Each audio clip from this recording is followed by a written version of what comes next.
But if you feel like you have to do video because it's like the trendy thing that everyone's talking about, but the thought of doing video makes you feel like you're going to have a nightmare, don't do it. Like, it's not going to work for you if it's not fun for you. So if shooting video gives you anxiety, do what you're good at, because I'm sure I'm not good at what you're good at. You're listening to the Real Estate Sessions, and I'm your host, Bill Risser. With nearly 25 years in the real estate business, I love to interview industry leaders, up-and-comers, and really anyone with a story to tell. It's the stories that led my guests to a career in the real estate world that drives me into my 9th year and nearly 400 episodes of the podcast. And now, I hope you enjoy the next journey. Hi, everybody. Welcome to episode 367 of the Real Estate Sessions podcast. As always, thank you so much for tuning in. Thank you so much for telling a friend. Today, we're going to venture over to Kansas City, Missouri in the Midwest. We're going to be talking to Rachel Kilmer. She's with ReeceNichols Real Estate. She is doing some amazing marketing, and she has one heck of a background. I'm not going to tell you what it is here. I want to surprise you as we get into the episode. So, Rachel, welcome to the podcast. Thank you so much for having me. I'm so excited to be here. I can't tell you how excited I am. This is going to be great. You know, there's this, your background is right up my alley. And I think that so many times when I go into the research for a podcast guest and I'm looking at, how did they get started? What was their life like? It's kind of like, oh, this is different, very different. Yours is awesome. So let's get started right there. So you live in Kansas City. I'm going to assume that you're a native Kansas Citian. Is that how you say it? You nailed it. Yes. Yep. Okay. I'm from a town about 25 miles east of downtown. Okay. And we all claim Kansas City, though. If you're like within a 30, 40-minute drive of downtown, you just say you're from Kansas City. It keeps it simple. Just real easy. Okay. Yes. And then what should we know that we don't know now? It's not the barbecue thing. Everybody knows about that, right? Mm-hmm. The sports we'll talk about shortly. But what should we know about your hometown? Well, that's a fun thing that people don't realize. When people say they're from Kansas City, we only have about 500,000 people that actually live in KCMO, and our metro as a whole has a population of over 2 million. So the vast majority of people that call Kansas City home are living in a suburb or a small community around the city, but the city still is the heartbeat of our community for sure. Yeah. How about the biggest misconception?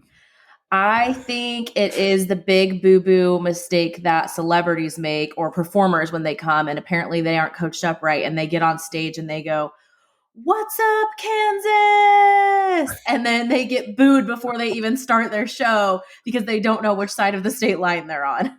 Yeah. Let's talk about that for a second. For the geographically challenged that are listening in, you can help us with this because here's what I know. Tell me if I'm right. Kansas City is not in Kansas, it's in Missouri, but it's right across a river.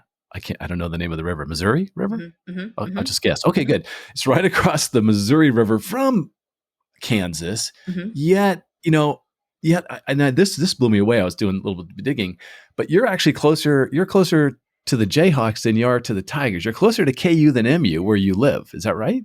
It depends on which part of the metro you live in, but yes. Okay. Yes. All of this dates back to the Civil War. The term Jayhawk was the Jayhawkers. So Missouri and Kansas absolutely hated each other during the Civil War. Kansas was a free state. Missouri couldn't make up their minds. And so they were playing both sides. Okay. So the sports rivalry there is so real, but it actually dates back to like real legitimate political rivalry and actually war back in the day. And now the state line, some of it is along the river, but most of it's actually not. It's a road literally called State Line Road that separates Missouri and Kansas. And when it snows, one side will be plowed and the other won't be plowed yet because that side's owned by one state and the other side's owned by the other state. So it's really crazy. You can't really tell when you're in Missouri or Kansas. But yes, Kansas City, when you think of Kansas City, the actual city is in Missouri. So like things like the Chiefs and the Royals, they're on the Missouri side. But we have tons of stuff on the Kansas side too, like Sporting KC, the NASCAR track, that's all on the Kansas side. So to further confuse things, there also is a city called Kansas City, Kansas, that has a smaller population. I want to say they're about 50,000, and they have their own mayor, their own separate municipality. And then there's a third city called North Kansas City that's in the Missouri side that, again, separate municipality, separate mayor and everything. So yeah, it's all wacky, but that's a big mistake people make when they come to visit. You have to know where you are, and you have to know where your allegiance is. Yeah, I was going to say, and there's still a sense of rivalry with it, I would imagine. Well, maybe not, because Royals Cardinals doesn't really work because it's AL, NL, and the Cardinals are more the Cubs, right, and all that stuff. I'm just curious. We'll just jump in there real quick. Do the Royals have a rival? Well, we think it's the Cardinals. We have such bad like little brother syndrome with St. Louis. It is such a thing. Kansas Cityans love to hate on St. Louis. They think they're so great, and their thin crust pizza and their fried ravioli, and the St. Louis Kansas City thing has been real forever. But think back to the World Series '85 with the play at first, and so we still that's when Kauffman Stadium fills up the most is Cardinals games for sure. And some of it is people in red, obviously, but Royals fans turn out. We love to hate the Cardinals. We love to hate St. Louis, but we're well aware that like they really don't care about us because they got the Cubs over there. Okay. That's great. That's great. So I like to ask this question a lot of my guests because, 15-year-old Rachel, you're in high school. You're probably thinking a little bit about what you want to do. What were you thinking was going to be your career at that point in your life? Well, at that point, I really wanted to be a social worker. I really wanted to work with children, and that's what I went to college for to start out with, actually. But my major was cut for my university, so I kind of had to go back to the drawing board after my freshman year. And my roommates were like, you know what we're really sick of is listening to you talk about sports. This is not normal behavior, so please go do something with that. So they encouraged me to pursue that, and I was like, well, that's like being an actress or something. Like that's not a real job, But the more I researched, I realized it was. And the Chiefs just so happened to have this contest that year where they were doing an online campaign for someone to be the sideline reporter for a day. So I took my like iPhone 2 or whatever iPhone was out at the time and went up to training camp and shot a video of talking about all the players, submitted it, and I was chosen to be one of 5 finalists. The other 4 finalists were actual journalism students with actual demo reels. But because I'm from a small community, it was down to a fan vote. And when you're from a small town, your people rally around you. So I ended up winning that and got to be the first time I was ever in front of a real camera, was standing on Lambeau Field with Trent Green in the booth. And I'm 19 years old. So wow. How cool is that? It was wild. So if you would have told little 15-year-old me that would happen, I would have died of joy. I just didn't think it was a real possibility, but life has a funny way of working. The love of sports came from where? Was it family? My dad. Okay. Yeah. When I was growing up, we had a small business, a sports shop. So we sold hats, jerseys, all of that. So I'm like 9 years old working the cash register, like, you want the Jared Allen jersey? Do you want the 3 stitches or the 2 stitches? He also is a college football official, still is. So I grew up watching film with him after his games. We'd sit in the living room, watch his film together, and he'd show me like, oh, that's what OPI versus DPI and like all of that. So he's doing his homework. He's critiquing his team, basically himself and his team. Oh yeah. They watch film. They get graded. It's a whole thing. So I really had no choice to be a sports person. Wow. That's great. Okay. So you go to Mizzou, which the good news is it's a great school for journalism, right? I mean, it's could be the best in the world. I hear people say, is that possible? I would say it is. Okay. As a completely unbiased person with my degree from the University of Missouri. Yeah, actually, my freshman year, I went to D2 school called Northwest Missouri State, which is one of the best football schools in D2. But after I won that thing with the Chiefs, that's when I went to Mizzou to go to the journalism school. I was not there very long, though, so I'm not like the most diehard Missouri fan in the world because I was only on campus for 3 months because I applied for a job in the second smallest TV market in the country in North Platte, Nebraska. Wow. Really just applied to like practice putting together a demo reel, doing an interview and all that. And for some reason they hired me. I started there in May. I turned 20 2 months prior in March. So like barely 20 years old and they hired me. So I packed up my little apartment and moved out to Western Nebraska to start my TV career and then finished my degree online through the University of Missouri. Wow, that's great. I love that. So we got to talk a little sports here, right? So you got the Chiefs, the Royals, I guess Tigers, Jayhawks. Those are the big key things that really probably keep Kansas City people just, blood pumping. Am I missing anything on that list? Is there There's a huge K-State. We can't forget the Wildcats. Like tons of KSU fans in Kansas City. Aren't they too far away? No, it's really not that far. Okay. So like, don't make that mistake in Kansas City. All right. And then we also are like a soccer headquarters right now too. We have Sporting KC has been around for a long time. They were the Wizards before that, but the Kansas City Current is building the first stadium dedicated to a women's professional soccer team in the world. And they are hot. They are a hot ticket right now. They're currently playing at Sporting Stadium, and they're selling more tickets at Sporting Stadium than there are seats in their new stadium. So this stadium is going to be sold out every single game. And soccer is just having a moment in Kansas City. So definitely don't forget about our two soccer teams. I've got some friends who are huge soccer fans. They'll love to hear that. That's great. So I want to talk a little bit about your role in the sports world, working as a journalist. First off, is your favorite team, is it the Chiefs or is it something else? Easily the Chiefs, yes. Yeah. I'm just thinking that was a no-brainer. You had to do some interviews of players over the years? I did. How about your easiest interview? Someone who was just a delight to talk to and you knew it was going to be fun. Hands down, Bill Self. Charming, easy to talk to. He'll roll with almost any question. Even if he's in a bad mood, he still has funny answers. Like I always enjoyed interviewing Coach Self. So, and then now that you're out of the business, the one that you're like, this is always a battle. There were lots of players that liked to be difficult, but the one that I was like shaking in my boots literally before I asked a question of him was Greg Marshall. He could be so mean. And one of my coworkers, he just hated him. I don't know why, but every time he asked a question, he would just get this like sarcastic look on his face. And you're like, oh no. So Greg, I was not sad to leave Wichita to have to stop interviewing Greg Marshall sitting in those press conferences. That's good. I like that. And then one other question. I know this is really probably super inappropriate, but how the hell do the Chiefs not score a touchdown in Denver last Sunday? Yeah, that's really inappropriate for you to bring up. I'm trying to put that behind me. So too soon? Is that what we're saying? Too soon? Too soon. I don't know. I mean, I know Patrick was sick with the flu. I saw his wife post on Instagram. This is so Kansas City, but like Monday, she posted that the kids were sick. And I was like, oh no, like I hope Patrick doesn't get sick. And lo and behold, he gets sick. But I don't know. We talked about the offensive line earlier. They were terrible in that game. And it's not like the Broncos D-line is something to write home about. So the Chiefs are known for having this one like lay an egg game in the middle of the season. So I'm hoping that was it. And then they can kind of put things together moving forward from here. Get back on track, finish like 14-3 or whatever they always seem to do lately. Exactly. All right, good. Well, we're really happy for you, Rachel. We're really happy. I'm sure you are. I'm sure no one's bitter and jealous out there at all. All right, we got to get this to real estate, but that, we could do a whole nother hour right there, but let's start with, so you're moving along in the sports journalism arena. Things are going good, but there's some driving force, something pulled you into real estate. What's that story? So in the journalism world, you move around a lot. It's almost like military life. Every 2 or 3 years, your contract's up, you have to move again. I had finally gotten to Kansas City, which is where I'm from, and my goal all along was to get back to Kansas City.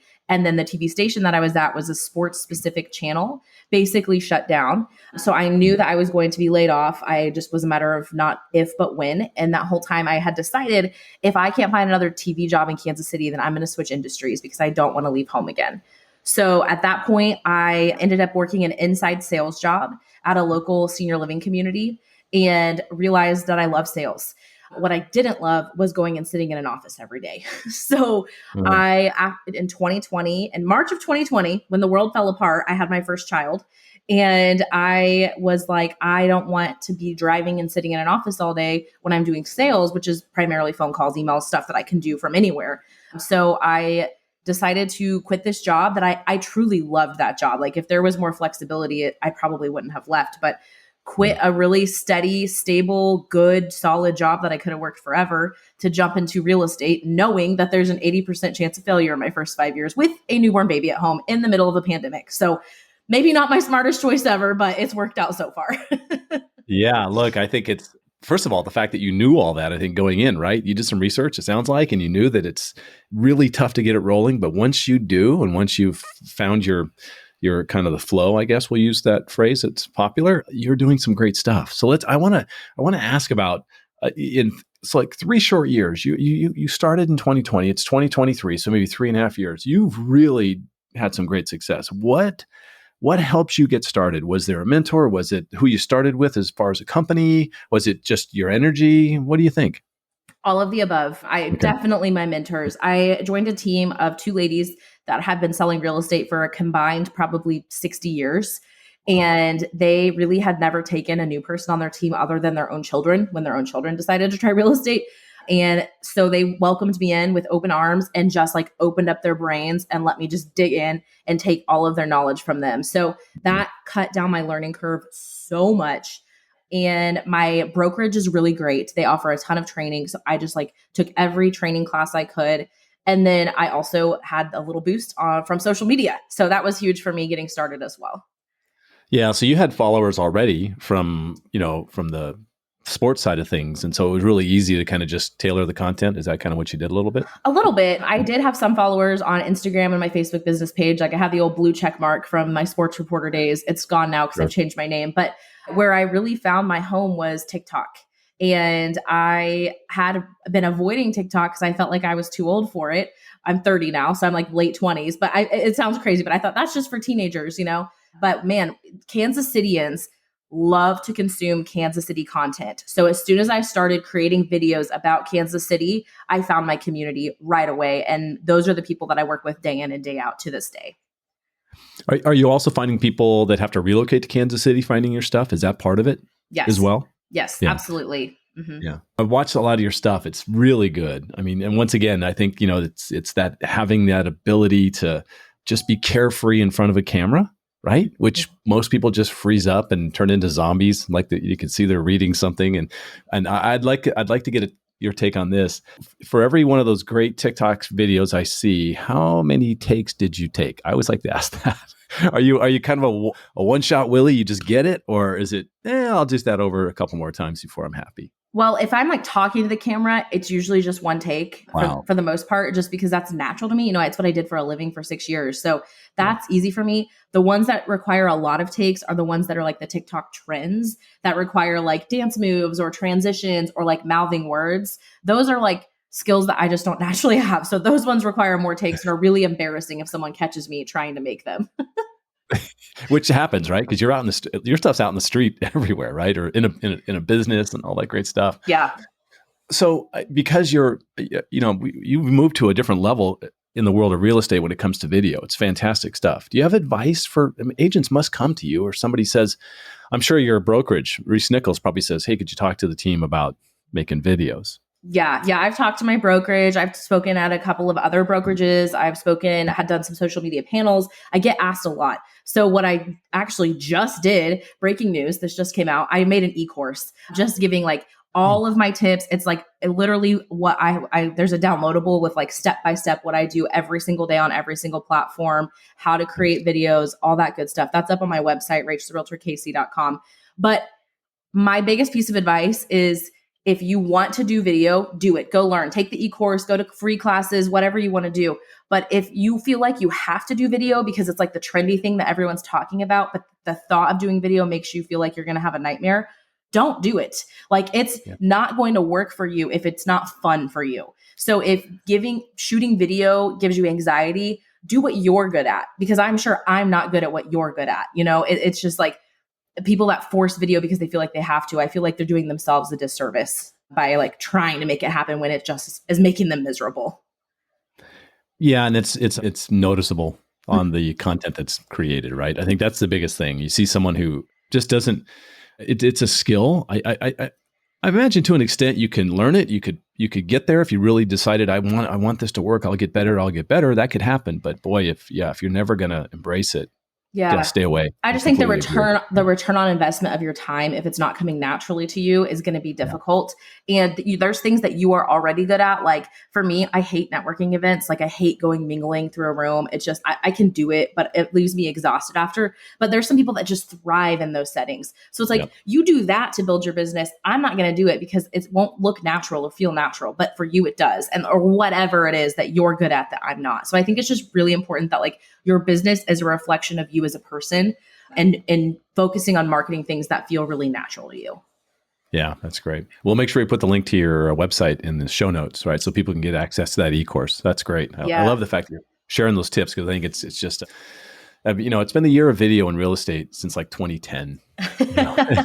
Here we are in 2023 and people are still, it's definitely shifted, long form to short form to all this great stuff. So a lot of fun. Mm-hmm. Look, I can't not ask this question after looking at some of the stuff you're doing online, and you know what I'm coming to. It's Tavis, which I had not heard that one yet. I'd heard a bunch of other combos, but I guess Kansas City, it's your thing. So, but Taylor Swift and Travis Kelce, you've spun up some great content around this. Can I assume you're a Swiftie? Is there something in your background that says you are? Yes. Just my age and all of my demographics. I'm like a classic Swiftie. You fit right in there. Exactly. Yeah. So first of all, is this thing huge in Kansas City? I'm sure there's some sports talk people going, this is stupid. I don't want to deal with this. Guys my age that hate this. But my guess is it's popular. It's so popular. And I am a weirdo that does listen to sports talk radio like every single day. And I will give credit to our, middle-aged white men that are hosting all of the sports talk radio shows in Kansas City. I haven't heard one of them be a curmudgeon about it. So I applause to them because they're like, this is fun. It's putting our city on a worldwide stage. It's love. Everyone loves love. So it's in Kansas City. I've seen some people on Facebook be grumpy about it. For the most part, I think people are really excited about it. We love Travis. And if you don't love Taylor Swift, then that's a you problem, not a Taylor problem, because she is just amazing. So yeah, it tends to be a certain age range. Yeah. And gender that struggles with all of that. So I think that's great. What for you, creating that content then is just drop dead simple. That's a no-brainer. Yeah, it's just organic for me. That's what I'm thinking about all day, every day. Like if my brain is like my child, real estate, and then Taylor and Travis is the rest of it. Like we actually had a pop-up party when Taylor's Eras Tour came to Kansas City this summer. So this is before they were dating, before they had even met actually. And my team, we went to a local distillery that has a really great brand recognition in Kansas City and said, hey, can we have a pop-up party here? And they were like, sure. Like, we'll give you that little corner in the back of the venue. And I was like, you guys, I don't think you understand how popular Taylor Swift is. Like, this is going to be a huge event. And they were like, okay. And then the night of, they were absolutely overwhelmed. We had literally thousands of people. There was a line around the door waiting to come in to celebrate Taylor Swift's Eras Tour coming to Kansas City. And this is before the Travis Kelce mania began. So that was great for my business because I got to meet all of these Swifties who are like-minded with me. And I love working with people that we get along great. We have a shared sense of humor, a shared kind of language almost. So we actually my team closed last week a house from someone that we met at the Taylor Swift event this summer. So it is huge and very natural for me to make content about. And then once Travis and Taylor, the rumors started swirling about them, I was like, of course, making content because I'm like, there's no way this is true. I was at the Chiefs game the day that she showed up and I swear I blacked out. Like, I was like, I can't believe Taylor Swift is wearing a Chiefs jacket and banging on the glass right now. Like, she is one of us. I wonder, I'm sure her knowledge of the game is not quite up to par with you, though. She might need some help. Yeah. I feel like she'll get there quickly, though. She's a smart lady. Yeah. So she's been a little busy changing the music industry to know everything about football, but we'll get her there. That's awesome. That's really been a lot of fun to watch. So it's great to get that Kansas City take on it. Let's talk. You talked about your team. First of all, I want to go back for a second to that pop-up. I'm sure you collected a whole bunch of contact information. It all went in the CRM, and these are all people that you've identified as Swiftie partners, and you can target market them and all that great stuff, right? Absolutely. Yes. We have a tag in our database that is Swifties, our Swiftie email list. We've emailed them Taylor buys real estate. She's famous for that. Hot Girls Buy Real Estate was the headline of one of our emails. So we're having so much fun with it. It was, when I say we collected almost 400 contacts, emails, phone numbers, and mailing addresses. So it was awesome and love getting to market in a way that again feels really natural and organic to me because this is what me and my friends are talking about on the daily anyways. That's so cool. That's great. What's next on the marketing horizon for you? What are you thinking about? You can't just stay static. You got to keep moving. Well, this past weekend was probably the biggest one of my career. I was so honored to be named the best real estate agent in Kansas City by the Pitch magazine. It was a reader vote. Yes. Yeah. Awesome. Congratulations. That's cool. Thank you so much. So in celebration of that, we put up a billboard in the Crossroads, which is kind of this trendy neighborhood in Kansas City. And we're encouraging people to go out in front of the billboard, take a selfie in front of it, and tag me in it. And then we've partnered with a local helicopter tour company. We're going to pick a winner of people that have tagged us in selfies, and they get to go up in the helicopter and fly over the Christmas lights over the plaza because of all of this. So we're just blowing it out. We're having a lot of fun with it. We just launched those e-courses as well. So we have a social media one, we have a marketing in real life one, and then 2 shorter ones that are working with sellers and working with buyers 101 for newbie agents to kind of jumpstart their careers. So we're going pedal to the metal. It's a lot of fun. Yeah, there's so much going on there. And this is, in 3 years, that's, that's not normal. That's not that's unique. I do. And in fact, it's kind of hard to recruit agents to my team because I always want to set realistic expectations for them. Like, I'm not expecting you to be me in 3 years. Like, I was a product of luck, timing, privilege, opportunity. I know that it's not like you can't duplicate me. You have to be the best version of yourself. But I'm very grateful to be where I am and very self-aware that it's not like I've cracked some code that other people can't crack. I just have had great timing and circumstances work out for me. And you missed the 5th one, which you work hard. I mean, that's a big piece of it, right? Don't discount that. Yeah, that's cool. Yeah. Well, this has been great. I'm gonna ask you the same final question I've asked 370 guests, right? Just to get your response, especially for someone who's just come through this. What one piece of advice do you have for a new agent that's just getting started? I think it's join a team. I cannot imagine starting as an individual agent with nothing and building a business like I have without my mentors and my team. I think joining a team is the quickest way to, like I said, shorten that learning curve and a shortcut to having a full information, knowledge on hand.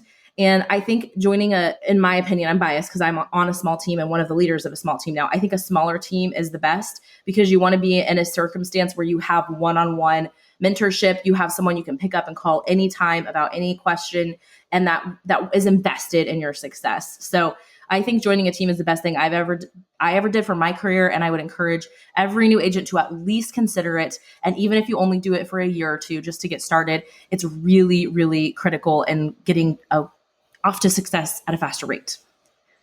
Let me ask you one quick question about that. You're okay then if somebody joins your team and 2 years down the road, they've had good success and they've really done well with you, and they come to you and they go, Rachel, I think it's time for me to move on. I want to do my own thing with the team. You're good with that, right? I'm okay with that. I don't think they're going to, because I think they're going to see that working with a team is amazing in so many ways, just like the camaraderie and the marketing that we provide. We have an operations manager that does paperwork for them, does the marketing for them. So if they want to go, I'm like, have at it. If you think you can go duplicate all of this, then I will literally be cheering you on, because it has been blood, sweat, and tears for me for 3 years to pull this off, and then decades for my team leads before I came along. So I'm okay with it. If they can do it, great. But I think the odds of them being able to duplicate that are pretty low, because like I said, I've just had a lot of things break my way that have nothing to do with skills or anything that have worked out. And so hopefully our team members benefit from that and their businesses thrive with us and they want to stay with us forever. But if not, I will cheer them on. Awesome. What's the best way to get in touch with you? Social media, probably. I'm all over the internet. Rach the Realtor KC, TikTok, Instagram, Facebook. My website is www.rachtherealtorkc.com. Hit me up. Love to chat with anyone. Send referrals to Kansas City and I'll send them back your way. This has been amazing. I love your energy. I love what you're doing. It's going to be really fun to watch what you're doing and growing. I can't imagine what your team's going to look like in 10 years. It's going to be fantastic. So continued success. Thank you so much for your time today. Really appreciate it. Thank you. It's been a blast. Really appreciate you having me, and thanks for the time. Thank you for listening to the Real Estate Sessions. Please head over to ratethispodcast.com/RE Sessions to leave a review or a rating, and subscribe to the Real Estate Sessions podcast at your favorite podcast listening app.